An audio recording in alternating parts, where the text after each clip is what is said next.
Now I want to talk to you about, I don't know how many of you have read, 4 overdoses this weekend.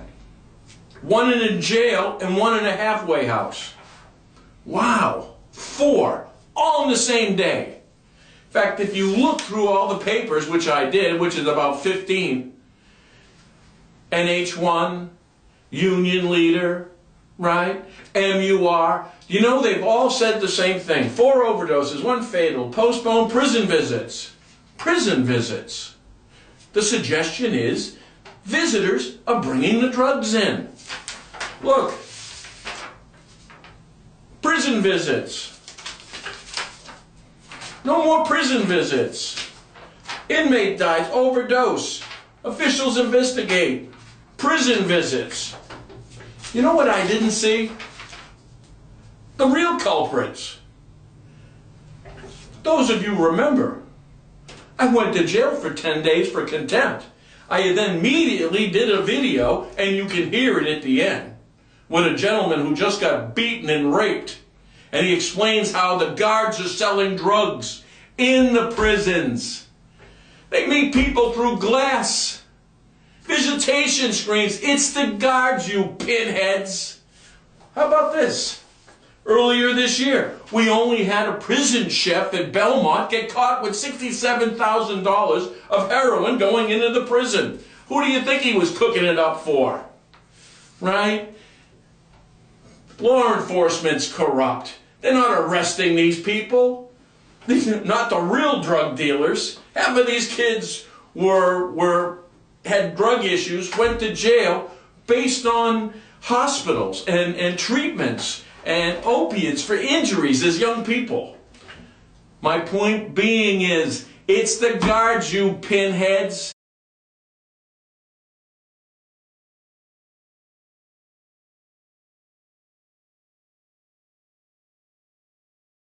Just like it's the cops not doing anything, and it's these newspapers and media. How do you get 15 stories to have the word visitation and the loss thereof in every one of them? It's because they are covering for the cops, just like they cover for the dirty politicians. Right. I'm going to put this, and this isn't the first thing that's happened. We had a young man who was homeless. One day in spring? Valley Street Jail. He died of an overdose. How did he get drugs in there? He was under lock and key all day and didn't come out. Cops. And one last, I'm going to attach the interview you hear from the prisoner who was released, and he was actually the cell next to mine. So you hear about the drugs and the officers and the guards that are selling them. And last thing, just want you to know, we were the DEA's #1. Their words, New Hampshire, ground zero. Well, it turns out cocaine is on its way back. Big article, right? This is the Washington Journal. And it says cocaine use ranges from less than 2% of residents ages 8 to 25 in Mississippi to more than 1 in 10 in New Hampshire. Guess what, New Hampshire? We're #1 again. Not just in heroin, cocaine too. It turns out, #2, we blew them away. Yeah, we're a lot worse. We're 2.5 times worse than Mississippi. Mike Gill, State of Corruption. Please watch this video and listen to this young man. Thank you.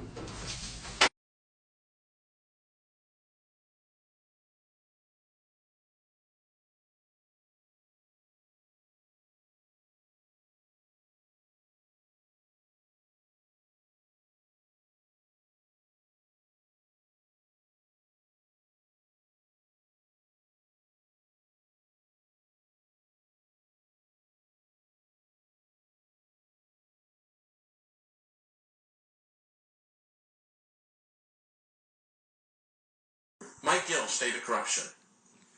I have a friend here that I met in the jail when I went to the Rockingham.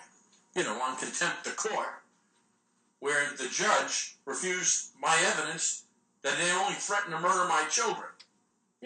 Just so we're up to date, Judge Francois. Well, This is my friend, Jay.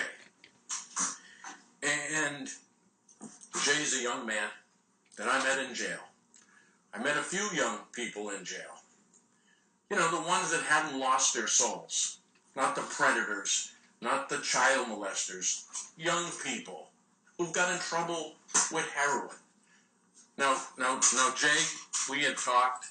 My understanding is how it started your heroin issue, was that you were 16 years old and you got in a car accident. You lacerate your liver, you said. Yeah. And they gave you oxycodone. And you stayed on that for how long? About a year afterwards, legally prescribed. Right. But the problem is you got addicted to them. Right. You were on them for what, a year and a half? So yeah. What you were saying? See, how many times do we hear this? This is just a young man that got in an accident, right? And how many times you hear these hospitals that we fight with, Catholic Memorial, Dartmouth, what do you think they're protecting? Just those stories. So now, it's a matter of affordability, and you're addicted to the opiate. Yep.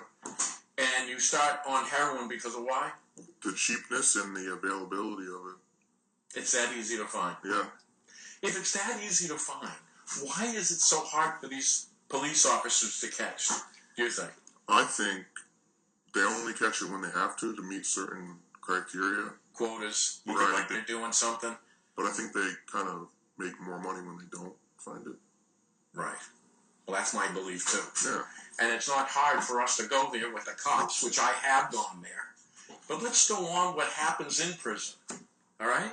So in other words, Jay, at this point, the thing with the heroin, you got in trouble for mostly petty theft. Right. And would you say a lot of the young people that are in there with heroin addictions and so forth are there for petty theft? That's basically all it is, yeah. Just stealing to get high. So if we eliminate the heroin situation that we feed our children, we also eliminate this corruption and crime that's going on at the same time. Yeah. Because you've got to pay for it somewhere. That's what's happening in Manchester, New Hampshire. Every month, we had 80 overdoses, 10 deaths just last month in one city. That's crazy. All right, so now what I noticed when I was in jail was that there is drugs in jail. Would you say the drugs in jail are easier to get than outside? Yeah, absolutely. Now, when I was there, I could not see a means of entrance. You walk in, they shower you, throw you in a gown, and throw you in a cell. Where are you carrying anything into the jail? Right. It's the guards. Yeah. So the guards bring it in. And you were saying they would bring it in through the kitchen. Through the kitchen. And see, the thing that's important with the kitchen is, if you remember, we had that cook at Belmont that got caught with $67,000 worth of heroin. What do you think he was making? The prisoners. So, in that, so the commonality to all the prisoners is food. Yes. So the guards are using the kitchen. Right. And they're putting literally the drug orders in the food. Right. So the guards themselves don't actually take the money from the prisoners. Right.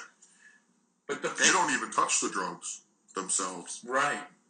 So the people, the prisoners that they trust, mostly predators, big tough guys. Yeah. So they work the kitchen and they deliver the drugs to the stalls. Yes. See, that's exactly what. Now understand this. These are young people who are struggling at the worst time in their lives. They're in there because of this addiction, and they're feeding the addiction. And it's the prison guards that are profiting by it. And they're using these predators to deliver the drugs. And force the payment. There you go. That's what I wanted to talk about, too. Because when I was there, too, my last day, they sent a couple of guys over to see me, threatened to rape me and to interrupt the whole thing. You had warned me that those were the guys that beat and raped you. Yes. Listen, assholes, I told you I'm coming back. I'm coming back for those two individuals. But, so in other words, that's the enforcement.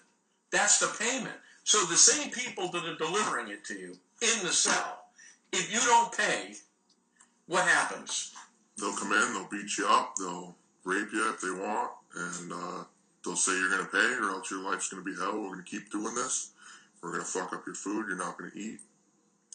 They have an absolute of payment. But it goes worse than that. Meaning, you've got to call your parents to pay the guards. Pretty much, yeah. So we've got the parents of these children. They're holding their children hostage because they'll beat and kill you if you don't pay. Right. So in other words, you have your parents of these people paying the guards. I mean, I do not know anything that's more obscene than this. And it goes beyond, because it keeps going on.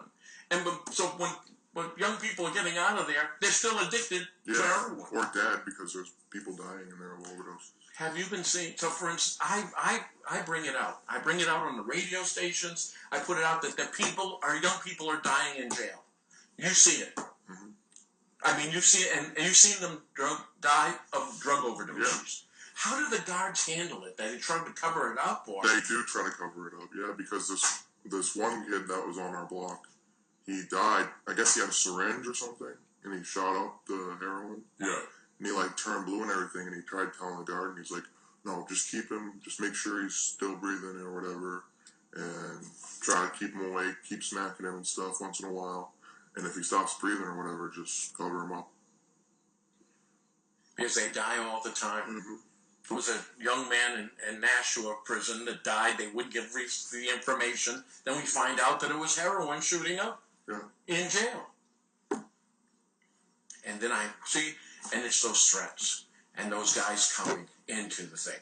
I am telling, and Jay witnessed the second day I was there. You remember it was late at night, maybe into the morning. Yeah. You heard me screaming, asking for help. Yes, because I was right. Our cells were connected, interconnected. Yeah. So you heard me asking for help. Right. And you heard them saying, shut up and just lay there. Yeah, just stay there, lay there, calm down. Right. Calm down. And, you ready?